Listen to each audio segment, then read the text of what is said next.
Hi, my name's Brendon McDermott, Chief Executive of Focus Technology Group, and welcome back to the Digital Roast podcast.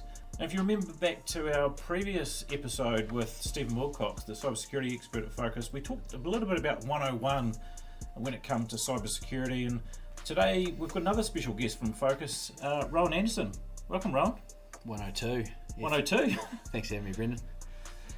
Rohan, you're in a new role, Service Delivery Manager, after being a client relationship manager for 3 or 4 years with Focus. Can you tell us a little bit about your new role?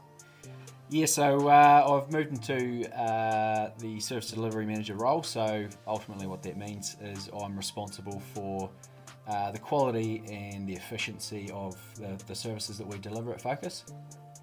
So services are things like our backup and antivirus, or the EDR is the new version of that, monitoring of hardware devices, and just about the speed of how we deliver those resolutions and proactive support, stuff like that. So obviously it's going to play a big role, particularly as we talk about this topic, which is cybersecurity, and just Focus as a provider being able to respond quicker and better to its clients.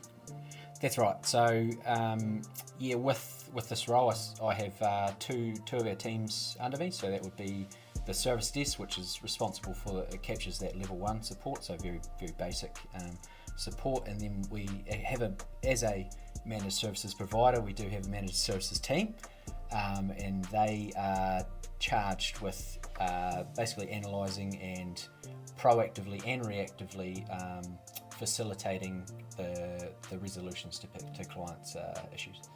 Nice, and I'm super confident that you'll do an excellent job in there. Thanks, man. And really looking forward to what you can bring to, I guess, make that service, that quality that Focus can provide even better than it has been.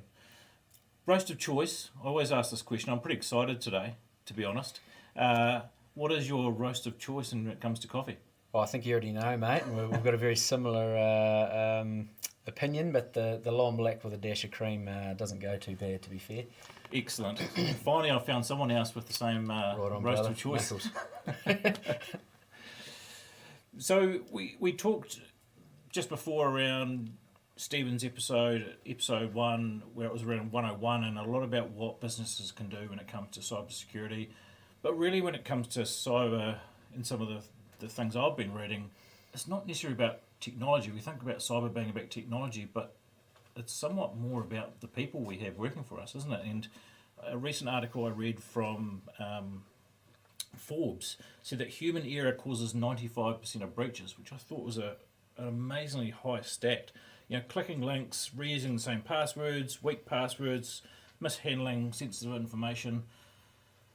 That people space, even though we're talking about a technology topic, is vitally important, isn't it? Yeah, like we can realistically put in all the technology and the layers of security that we want, but at the end of the day, these businesses have employees, and we need to let them loose on their systems, and there's always going to be that human error factor to it. So we need to take that in consideration when we are putting in these systems, but also it has to come alongside a bit of a culture of making those employees aware of the dangers of what's online and what we aim to protect them from. Can you give us a couple of examples, Rohan, perhaps on how perhaps better training our staff, or our staff being more aware, actually helps prevent cyber incidents from happening? Yeah, well, I have had a client before, and I do remember before they actually started doing cyber training. I think the emails were a lot simpler back then, but they received an email one day, and it was from a Gmail account, but it had the name of their CEO as the title. And so this went out to about 5 or 6 employees at that place. They just seen the name. It was the CEO. He said, "Hey, I need you to go down to the supermarket and get us some gaming vouchers." And now this client is in no way in the gaming industry, And they seen the name and they thought, perfect, he wants us to do that. So they went down, they bought these gaming vouchers, and right before they were going to send the codes out, the CEO came in and goes, what are you doing? Sort of thing. So it's easy to see how people can fall for emails and go down that track. Now, fast forward, that sort of raised a few alarm bells at that company, and that's when they sort of came to us with what they could do.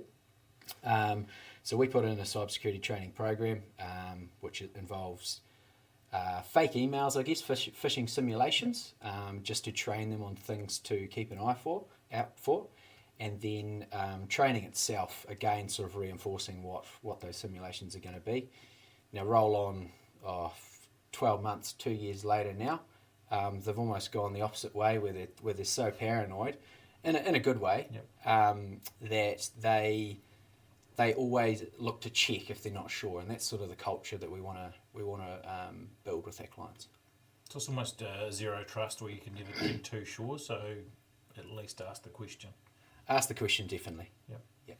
And I know with some of the cybersecurity training and phishing, as you talked about, we can also check how businesses are going initially, and then how over time the training is having an impact. Can you kind of comment on what are you seeing? Are businesses hugely improving their scores in terms of those that might be clicking on when they first start the process compared with 12, 18 months down the track?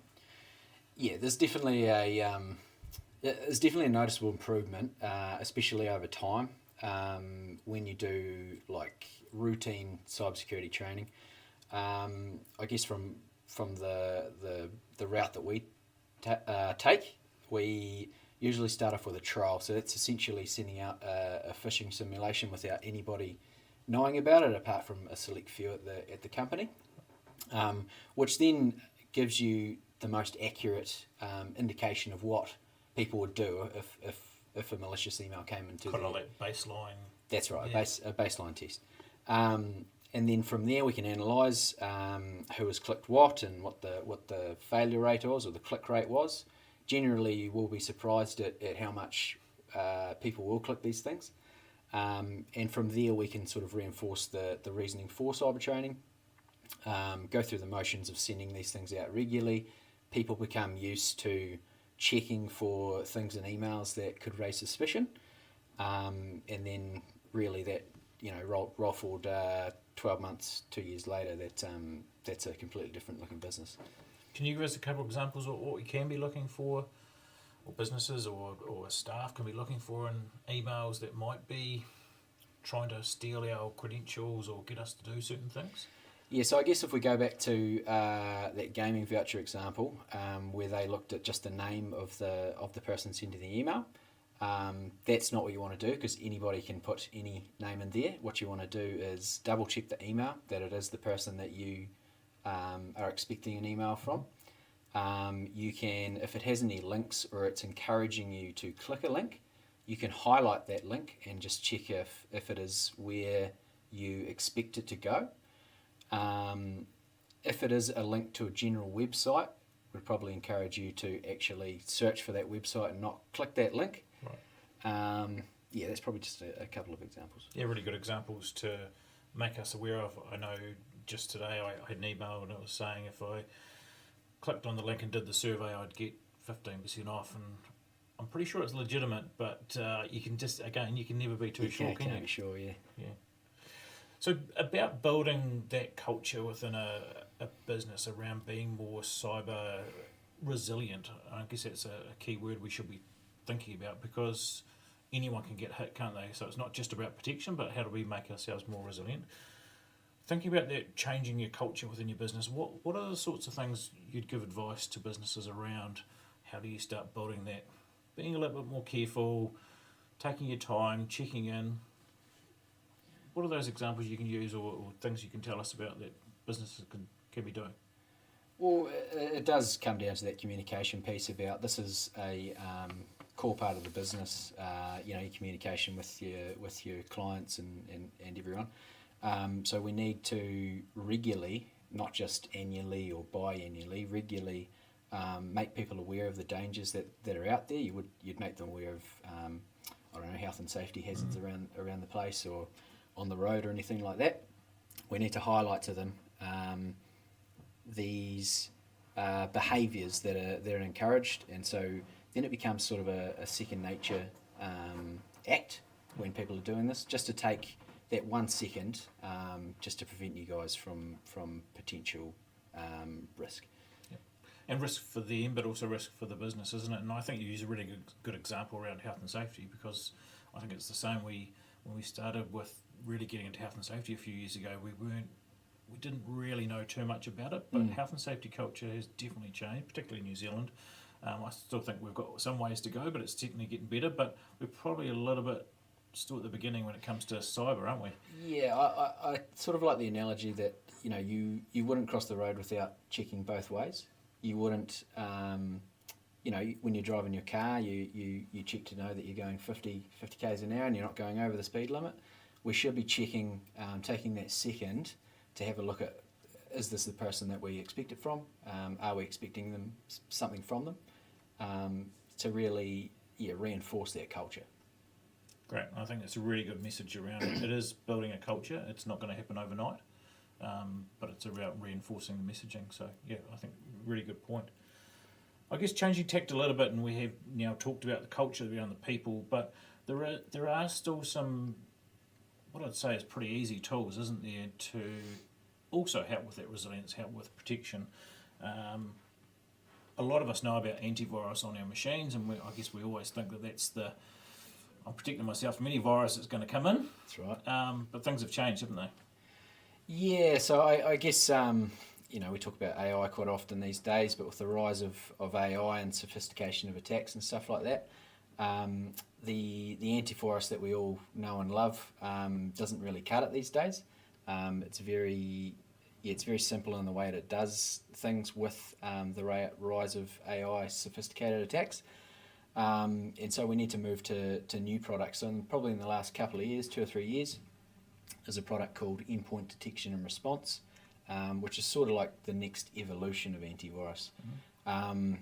Putting my client manager hat on, the way that I would sort of explain that to my clients. So if we picture, say, a device, so that's your computer or your server or something like that, as a building, antivirus is like a bodyguard on the front door, and he has a blacklist, and he knows who shouldn't be in there, and he's got people coming at him, and he's checking, and he's saying you can come in, you cannot come in, all that sort of stuff. EDR is like having a full security team throughout the building. There is that guard on the front, but there's also someone checking the windows. There's someone inside the house. Maybe someone inside the house has had a couple of drinks. They're keeping an eye on them.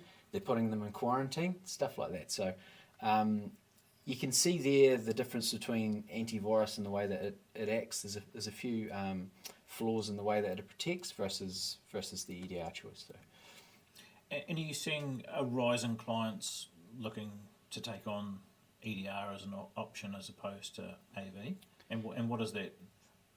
And again, I suppose the supplementary question to that is, are you seeing it protect more? Yeah, so it's sort of a minimum these days. Antivirus just isn't cutting the mustard.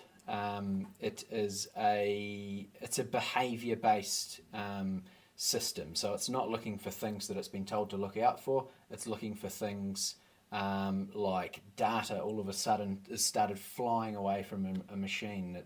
It's asking the question for you, is this what's meant to be happening? And then it's acting before anything bad happens. So anything abnormal happening that it wouldn't expect to see, it's kind of going, oh, there's something up here and we need to do something about it. Yeah, and then I guess that ties back to the managed services piece of what we do. If it does do that, then that's the point that we get alerted, and then we can act and alert the appropriate people to what is happening. So again, a really good piece around antivirus just isn't quite enough these days, and you need to be looking for some form of EDR product or endpoint detection, as you talk about. There's also the piece around our people. Again, how do we train our people? How do we create a culture within our businesses that means that we're not exposing ourselves as much as we would like to be?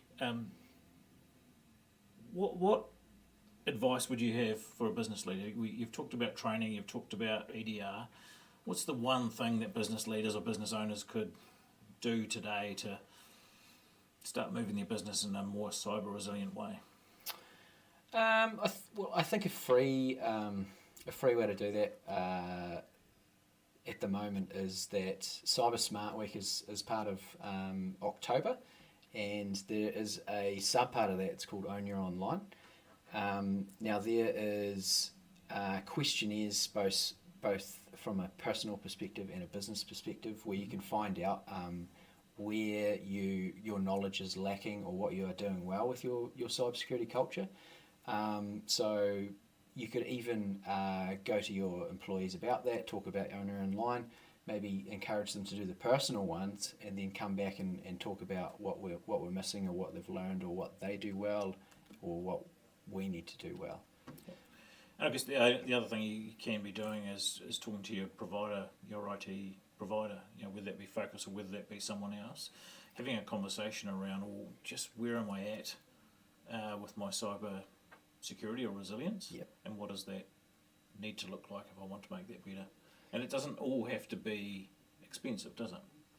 No, there's plenty of information out there, but obviously if you want professional advice, we're always available to facilitate you on that journey. Excellent.